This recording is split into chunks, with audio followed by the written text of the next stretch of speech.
Hello guys, welcome to my new brand vlog. आज हम करने जा रहे हैं एक ज़बरदस्त सफ़र हमारे गांव की ज़िंदगी की तरफ। यहाँ की सादगी, मेहनत, रिवायती चीज़ें, सब कुछ मैं आपको दिखाने वाला हूँ। यहाँ आप देखेंगे गांव का रियल लाइफस्टाइल क्या चलता है, किसान कैसे काम करते हैं और कुछ पुराने राज भी खोलेंगे। गांव की कुछ खास जगह, कुछ यूनिक चीज़ें और लोगों की हार्ड वर्क वाली लाइफ सब इस व्लॉग में है।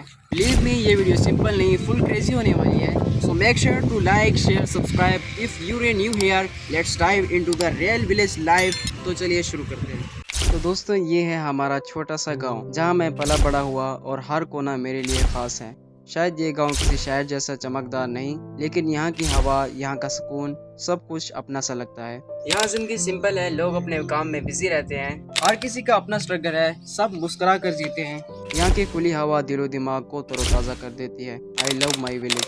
हमारे गांव में सिर्फ दो ही होटल हैं। एक होटल जहां चाय नाश्ता सब कुछ मिलता है और दूसरे होटल वहां सिर्फ सिनेमा चलता है, मतलब फिल्में ही फिल्में। पहला होटल भी काफी पुराना है, लगता है मेरे पैदा होने से भी पहले का है। लेकिन बात यह है भाई कि ज्यादा लोग इसी पहले होटल में ही आ जाते हैं, क्योंकि यहाँ का मजा ही अलग है। बंदा चाय पीता है, लूडो वगैरह खेलता है, हंसी मजाक चलता रहता है। बस एक छोटी सी जगह लेकिन पूरे गांव का अड्डा बना हुआ है। हमारे गांव में सिर्फ दो स्कूल हैं, एक बॉयज का और एक गर्ल्स का। बॉयज एक तरफ होते हैं, गर्ल्स दूसरी तरफ। मैं खुद बॉयज स्कूल से पढ़ चुका हूँ। ये स्कूल सिर्फ 8 तक ही है, उसके बाद हमें पढ़ाई करने के लिए दूसरे स्कूल जाना पड़ता है, दूसरे गाँव या शहर के स्कूल में दाखिला लेना पड़ता है। मैं अब 9th में पढ़ रहा हूँ और दूसरे स्कूल में पढ़ाई कर रहा हूँ, लेकिन दिल तो पुराने स्कूल में ही अटका रहता है।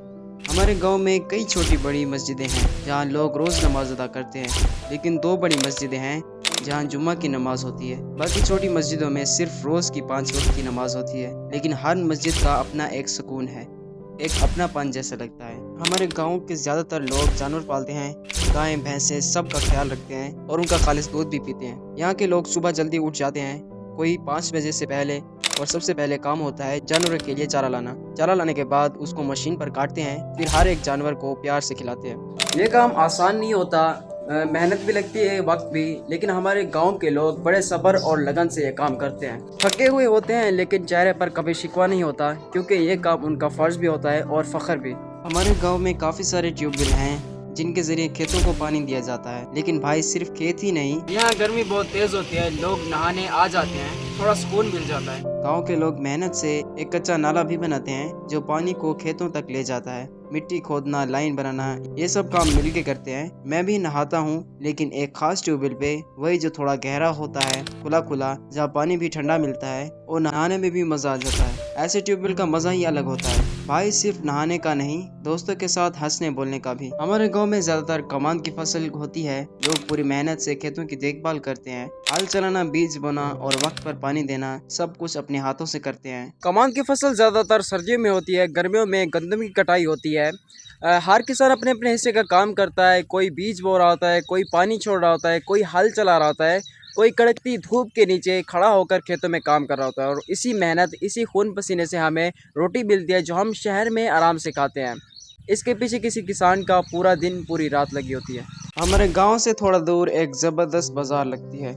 ये कोई आम बाज़ार नहीं है, यहाँ हर किस्म की ज़रूरत का सामान मिलता है, कपड़े, सब्जी वगैरह सब कुछ। ये बाज़ार हमारे गांव से ज़्यादा दूर तो नहीं, लेकिन हमें बाइक पर आना पड़ता है। तो आज मैं निकल पड़ा हूँ अपनी बाइक पर